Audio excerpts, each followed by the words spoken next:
there, thanks for joining me today. Today I'm going to share with you how to make this really super cute and easy candy corn box. It would be one of those projects you could make with kids in really a quick amount of time. So I started with a 4 1/4 by 8 1/2 inch piece of basic black cardstock.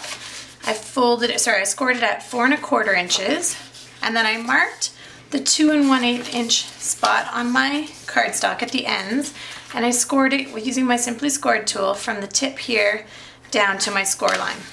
And you're going to repeat that process on both sides. Once your box is folded, you're going to just take strips of cardstock, and I've got Daffodil Delight here, Pumpkin Pie, and Whisper White. And now take a triangle, and you're just going to lay that on top of your strips. It doesn't have to be perfect. And you're just going to roughly trace, the outside of your box. Okay, woo.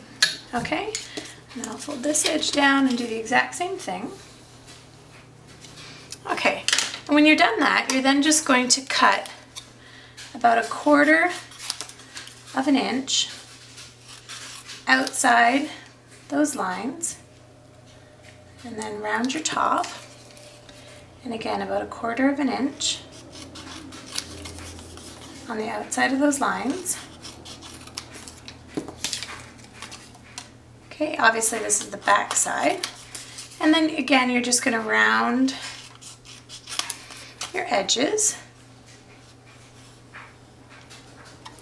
Okay, perfect.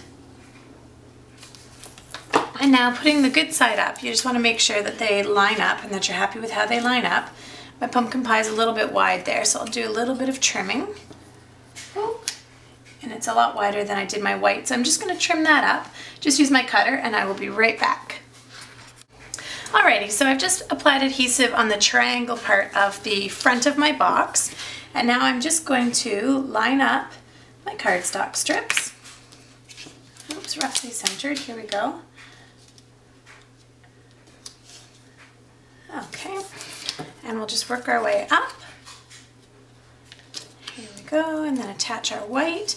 And then all you're going to do, and this is the fun part you can let the kids do, is just take a Stampin' Write basic black marker, and you're just literally going to doodle around the edge. It doesn't have to be perfect.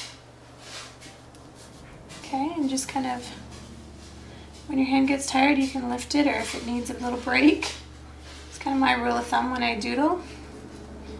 Dots and lines are the easiest way to go in my world, and there we go. I'm going to draw on a goofy little smile.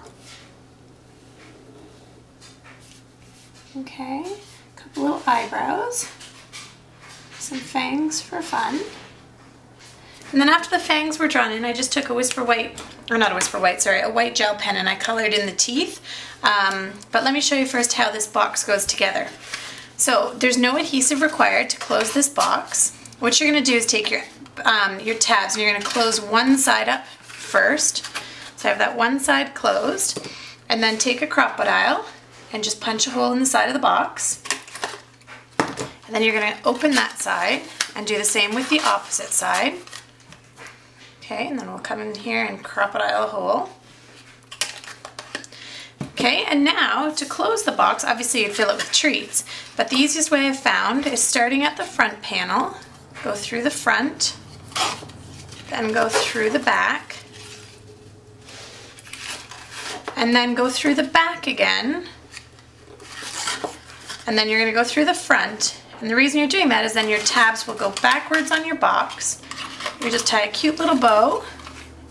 Okay, crystal effects on some googly eyes, and you've got yourself a really sweet, quick, and easy Halloween treat box. And of course you could attach a tag or something to the side if you wanted to. Feel free to check out my blog, stampwithheather.ca, for all the dimensions. Have a great day. Thanks!